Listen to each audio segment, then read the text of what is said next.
1994. Kemudian 2 minggu kemudian adik saya Yona Yohana dan Jessica namanya masuk Islam. Karena dulu berurutan ya.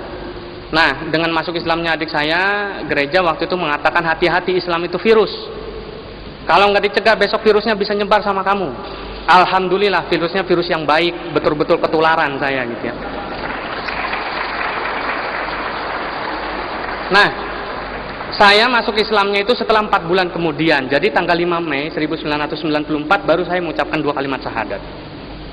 Ceritanya itu berawal dari diskusi ya, dialog ringan lah dengan ayah saya. Jadi saya cukup kaget kenapa papa itu kok masuk Islam. Padahal dulu papa yang ngajarin saya untuk menjadi Kristen yang baik dan Kristen yang taat. Sekarang kenapa papa mengingkari keselamatan dan lari kepada Islam? Kurang apa Kristen itu?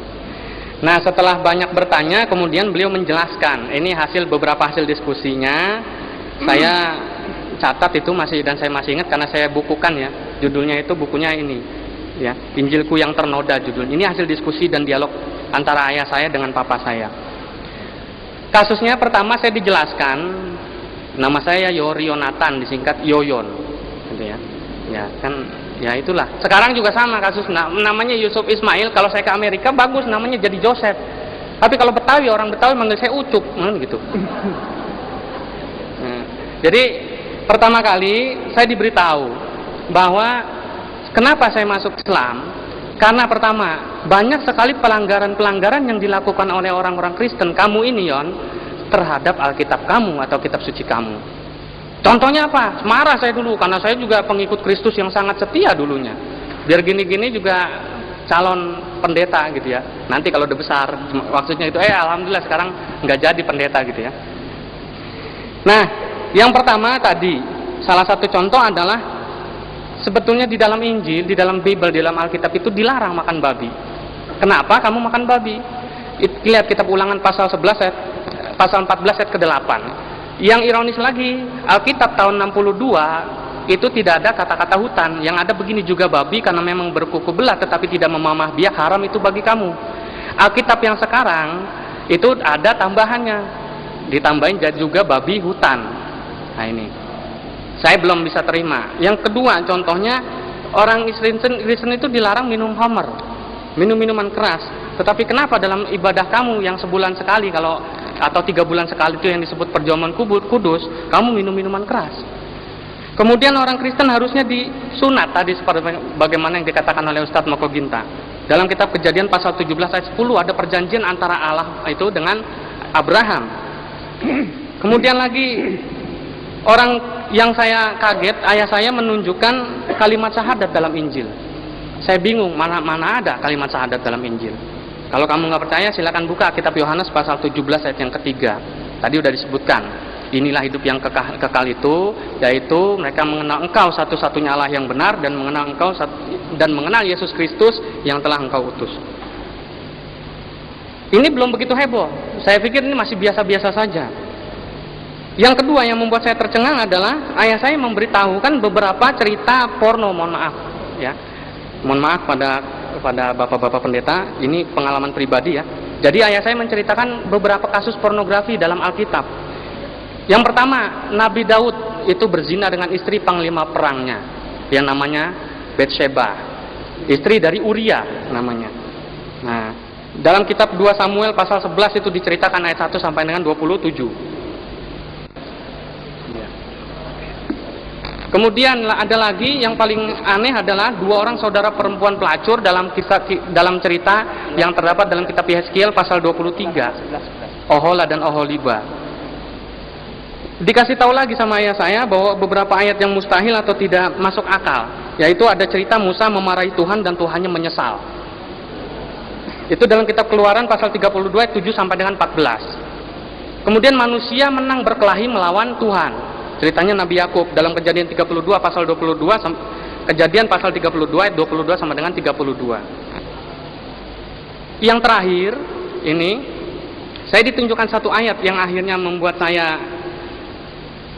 kalah ceritanya dan akhirnya ikut papa saya masuk Islam dalam kitab Matius pasal 7 ayat yang ke-21. Dikasih tahu begini, saya bacain ini. Bukan setiap orang yang berseru kepadaku Tuhan, Tuhan akan masuk ke dalam kerajaan sorga, melainkan dia yang melakukan kehendak Bapakku yang di sorga. Kemudian pada hari terakhir banyak orang akan berseru kepadaku Tuhan, Tuhan, bukankah kami bernubuat demi namamu dan mengusir setan demi namamu dan mengadakan banyak mujizat demi namamu juga. Kemudian pada waktu itulah aku akan berterus terang kepada mereka dan berkata, aku tidak pernah mengenal engkau. Ya, diusir, nyahlah daripadaku kamu sekalian pembuat kejahatan. Di situ saya berpikir, yang menyebut satu-satunya umat di dunia ini yang menyebut Yesus Tuhan itu kan cuma saya dulu.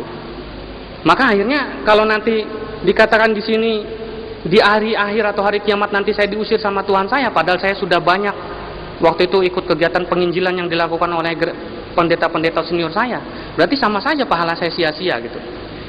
Nah akhirnya setelah diskusi panjang mengenai Alkitab, kemudian ayah saya menjelaskan tentang keislaman. Dari hasil diskusi itulah, ini karena waktunya sudah tidak cukup, kurang lebih selama 4 bulan itu saya digodok, dimatangkan mengenai Alkitabnya, kemudian juga dibandingkan dengan Al-Quran. Nah dari situ tepatnya tanggal 5 Mei 1994 setelah melalui diskusi yang panjang baru saya mau menyatakan diri saya bersedia masuk Islam. Dan alhamdulillah sampai sekarang saya berani mengatakan isyhadu bi annal muslimun. Saksikanlah kalau saya sekarang udah jadi muslim, makanya saya pakai sorban, bukannya masuk biar jadi kiai gitu, enggak. Ini banyak ustadz, banyak habib. Ya, terima kasih. Saya serahkan kepada. Assalamualaikum warahmatullahi wabarakatuh. Selamat sore kepada saudara-saudara kita dari umat Kristiani. Alhamdulillahilladzi hadana lihada wa ma kunna linahtadiya laula an hadana Allah.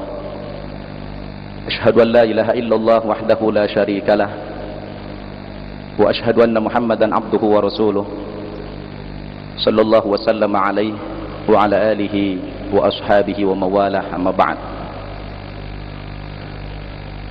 Qala Allah tabaraka wa ta'ala fil Qur'anil Karim, a'udzu billahi minasy syaithanir rajim. Qul ya ahlal kitabi ta'alu ila kalimatin sawa'in bainana wa bainakum alla na'budu illa Allah wa la nusyrika bihi syai'a wa la yattakhidha ba'duna ba'dan arbaban min dunillah fa in tawallaw faqulu ashhadu bi anna muslimun.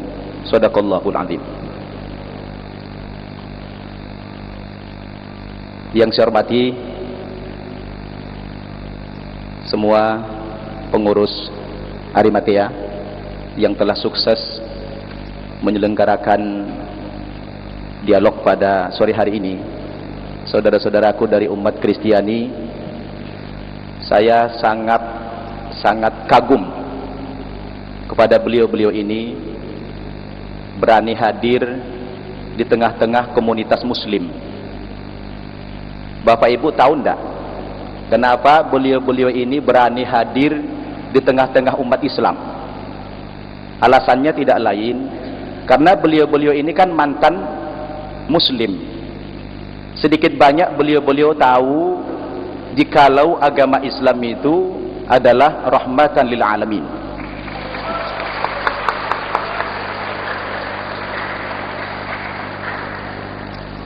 Agama Islam itu agama yang damai.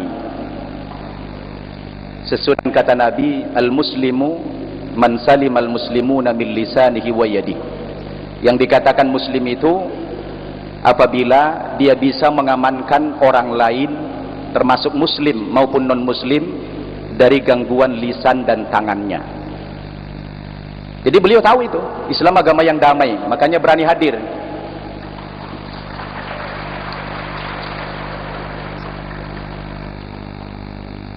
Dan di kalangan kita ini kan tidak ada teroris ini. Betul enggak? Jadi Bapak Ibu, kalau orang non muslim masuk ke kampung, ke rumah orang Islam, pasti aman, pasti damai. Betul tidak? Mereka tidak akan pernah ada teror, karena Islam itu anti terorisme.